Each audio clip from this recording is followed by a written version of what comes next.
पुण्यातील L3 बार party प्रकरणातील दोन्ही तरुणांची कसून चौकशी। दोन्ही तरुणांनी ड्रग्सचं सेवन केल्याची पोलिसांना दिली कबुली।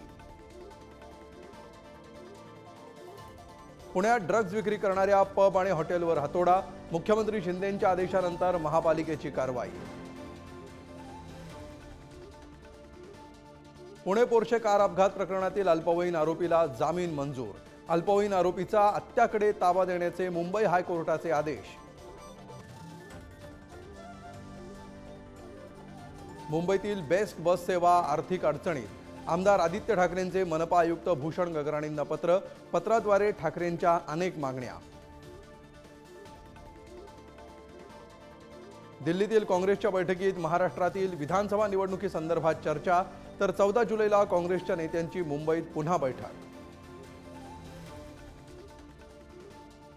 बाणगंगा तलाव येथील ऐतिहासिक वारसा नुकसान प्रकरण। नुकसान करणाऱ्या कंत्राटदारावर गुन्हा दाखल।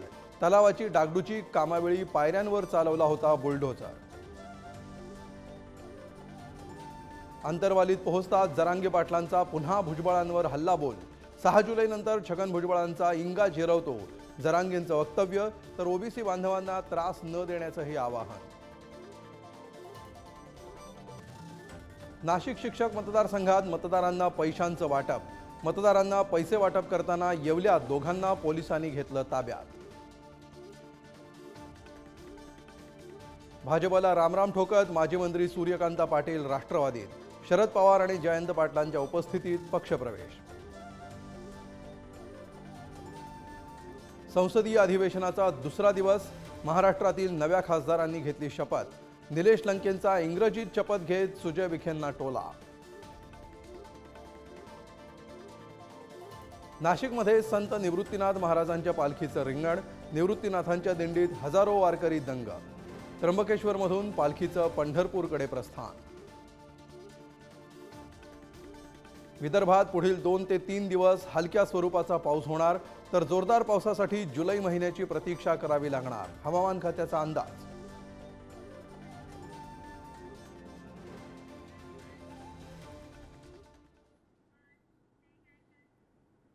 आणि आता पाहूया बिग अँड फास्ट हेडलाईन्स।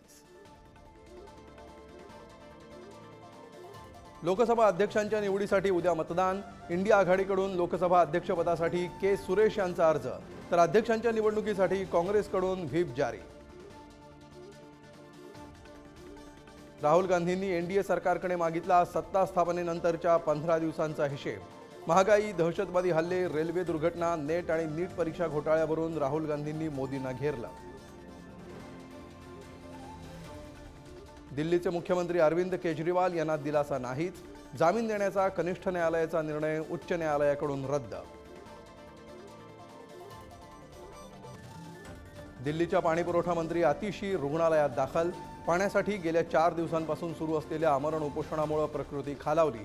रुग्णालयात दाखल केल्यानंतर आतिशींचं उपोषण स्थगित। उत्तर प्रदेश सरकारचा पेपरफुटी विरोधात अध्यादेश। 2 वर्षांपासून जन्मठेपेच्या शिक्षेची तरतूद। देशभरात सुरू असलेल्या परीक्षांमधील गोंधळाच्या पार्श्वभूमीवर उत्तर प्रदेश सरकारचा निर्णय। भारतीय वंशाच्या अंतराळवीर सुनीता विल्यम्स अंतराळात अडकल्या। 12 दिवसांपासून सुनीता आणि त्यांचे सहकारी बुच विल्मोर अंतराळात अडकले। अंतराळामधील इंजिन दुरुस्त नसल्यामुळे अडकल्याची माहिती। यूएसला मुसळधार पावसानं झोडपलं। पुरामुळे रेल्वेचा पूल कोसळला। पुरात अडकलेल्या शेकडो लोकांना सुरक्षित स्थळी हलवण्याचं काम सुरू। T20 वर्ल्ड कपच्या सेमीफायनल सामन्यात भारत विरुद्ध इंग्लंडमध्ये लढत। 27 जूनला होणार सामना। क्रिकेट प्रेमींचं सामन्याकडे लक्ष। T20 वर्ल्ड कपमध्ये अफगाणिस्तानकडून बांगलादेशचा 8 धावांनी पराभव। अफगाणिस्तान सेमीफायनलसाठी पात्र। 27 जूनला उपांत्य फेरीत अफगाणिस्तानचा दक्षिण आफ्रिकेशी सामना।